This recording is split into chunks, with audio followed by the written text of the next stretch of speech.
আসসালামু আলাইকুম। স্বাগতম জানাচ্ছি বিবিসি নিউজ আন্তর্জাতিক সংবাদে। শুরুতেই সংবাদ শিরোনাম, এরপর বিস্তারিত।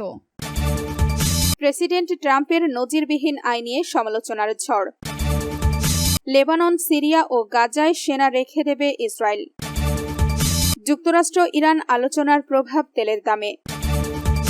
বেঙ্গালুরুতে ধসে পড়া শিলাখণ্ডের আঘাতে নিহত 7। দর্শক, এতক্ষণ শুনছিলেন সংবাদ শিরোনাম, এখন বিস্তারিত। আপনি যদি ইসরায়েলের ধ্বংস চান এবং মুসলিমদের পাশে থাকেন, তাহলে ভিডিওতে লাইক করে চ্যানেলটি অবশ্যই সাবস্ক্রাইব করে দিবেন এবং আপনার মূল্যবান মতামত অবশ্যই কমেন্টে লিখে জানিয়ে দিবেন। প্রেসিডেন্ট ট্রাম্পের নজিরবিহীন আয় নিয়ে সমালোচনার ঝড়। হ্যারি ট্রুম্যান যখন দায়িত্ব শেষে হোয়াইট হাউস ছেড়েছিলেন, তখন সেনাবাহিনী থেকে পাওয়া মাসে মাত্র $113, 85 পাউন্ড পেনশন ছাড়া তার কোনো আয় ছিল না। যুক্তরাষ্ট্রের 33তম এই প্রেসিডেন্ট পরে লিখেছিলেন, প্রেসিডেন্ট পদের মর্যাদা ও সম্মানকে ব্যবসায়িক উদ্দেশ্যে ব্যবহার করা ঠিক নয়। জর্জ ডব্লিউ বুশ প্রেসিডেন্ট নির্বাচনে দাঁড়ানোর আগেই তার সব বিনিয়োগ একটি ব্লাইন্ড ট্রাস্টের এমন এক ব্যবস্থা যেখানে সম্পত্তির মালিক নিজের তহবিল পরিচালনা করেন না, অধীনে হস্তান্তর করেছিলেন। কার্যালয়ে নিজের শেষ সপ্তাহে বুশ বলেছিলেন, 2008 সালের অর্থনৈতিক মন্দা তার নিজের সম্পদের ওপর কি ধরনের প্রভাব ফেলেছিল সেই বিষয়ে তার কোনো ধারণাই ছিল না। কিন্তু এর বিপরীত চিত্র দেখা গেছে বর্তমান মার্কিন প্রেসিডেন্ট ডোনাল্ড ট্রাম্পের ক্ষেত্রে। নতুন এক আর্থিক প্রতিবেদনে দেখা গেছে, ডোনাল্ড ট্রাম্প তার সর্বশেষ দায়িত্বকালেই অন্তত $2.2 বিলিয়ন, প্রায় $1.7 বিলিয়ন পাউন্ড আয় করেছেন। ইতিহাসবিদদের মতে এটি যুক্তরাষ্ট্রের কোনো প্রেসিডেন্টের ক্ষেত্রে নজিরবিহীন। ইতিহাসবিদ বারবারা পেরি বলেন, এই ধরনের ঘটনা আগে কখনো দেখা যায়নি। এটি প্রেসিডেন্সির ইতিহাসে সম্পূর্ণ অদ্ভুত। প্রতিবেদনে বলা হয়েছে, ট্রাম্পের আয়ের বড় অংশ এসেছে ক্রিপ্টোকারেন্সি খাত থেকে। শুধু এই খাত থেকেই তিনি প্রায় $1.4 বিলিয়ন আয় করেছেন। তিনি সেলিব্রেশন কয়েন নামের একটি প্রতিষ্ঠানের মাধ্যমে প্রায় $635 মিলিয়ন রয়্যালটি পেয়েছেন, যা তার চালু করা ডলার ট্রাম্প মিম কয়েনের সঙ্গে সম্পর্কিত বলে ধারণা করা হয়।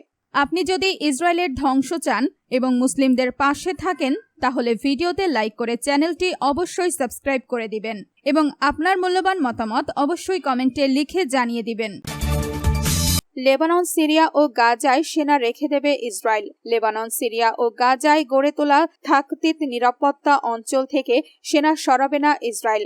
দেশটির প্রতিরক্ষা মন্ত্রী ইসরায়েল কাটোজ বুধবার 1 জুলাই এই ঘোষণা দেন। প্রতিরক্ষা মন্ত্রণালয়ের মতে, জিহাদি সন্ত্রাসীদের হাত থেকে ইসরায়েলের নাগরিক ও সীমান্তবর্তী জনপদকে রক্ষা করতে লেবানন, সিরিয়া ও গাজার নিরাপত্তা অঞ্চলগুলোতে ইসরায়েলি প্রতিরক্ষা বাহিনী IDF পরবর্তী নির্দেশ না দেওয়া পর্যন্ত অবস্থান করবে। 2006 সালের লেবানন যুদ্ধে নিহত ইসরায়েলি সেনাদের স্মরণে আয়োজিত এক অনুষ্ঠানে কাটোজ বলেন, আমরা নিরাপত্তা অঞ্চলগুলো থেকে সেনা প্রত্যাহার করব না। আপনি যদি ইসরায়েলের ধ্বংস চান এবং মুসলিমদের পাশে থাকেন, তাহলে ভিডিওতে লাইক করে চ্যানেলটি অবশ্যই সাবস্ক্রাইব করে দিবেন এবং আপনার মূল্যবান মতামত অবশ্যই কমেন্টে লিখে জানিয়ে দিবেন। যুক্তরাষ্ট্র ইরান আলোচনার প্রভাব তেলের দামে। হরমুজ প্রণালী ইস্যুতে ইরান ও যুক্তরাষ্ট্রের মধ্যে পরোক্ষ আলোচনায় অগ্রগতি হয়েছে। কাতারের এই ঘোষণার পর টানা তৃতীয় দিনের মতো কমেছে তেলের দাম। বৃহস্পতিবার 2 জুলাই আন্তর্জাতিক বাজারে তেলের দাম প্রায় 1% কমেছে। খবর জিও নিউজের। বিশ্ববাজারে ব্রেন্ট ক্রুড তেলের দাম 77 সেন্ট 1.1% কমে ব্যারেল প্রতি $70.80 নেমে আসে।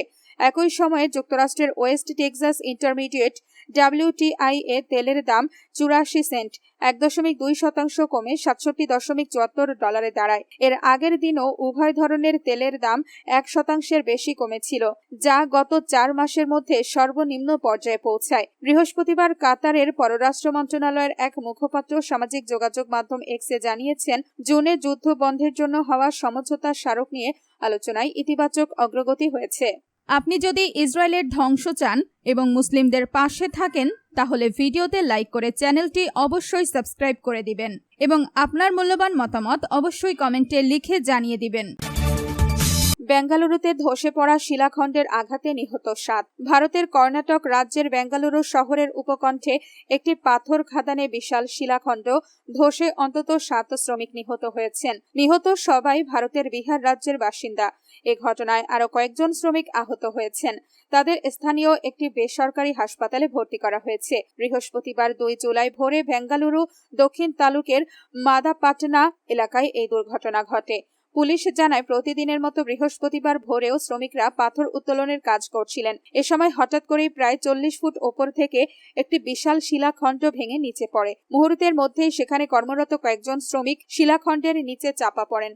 ঘটনাস্থলেই 7 জনের মৃত্যু হয়। দুর্ঘটনার পরপরই এলাকা জুড়ে আতঙ্ক ছড়িয়ে পড়ে। খবর পেয়ে পুলিশ, উদ্ধারকারী দল এবং প্রশাসনের কর্মকর্তারা দ্রুত ঘটনাস্থলে পৌঁছে উদ্ধার অভিযান শুরু করেন। ভারী যন্ত্রপাতি দিয়ে ধ্বংসস্তূপ সরিয়ে অন্য কেউ আটকা পড়েছে কিনা তা খতিয়ে দেখা হয়।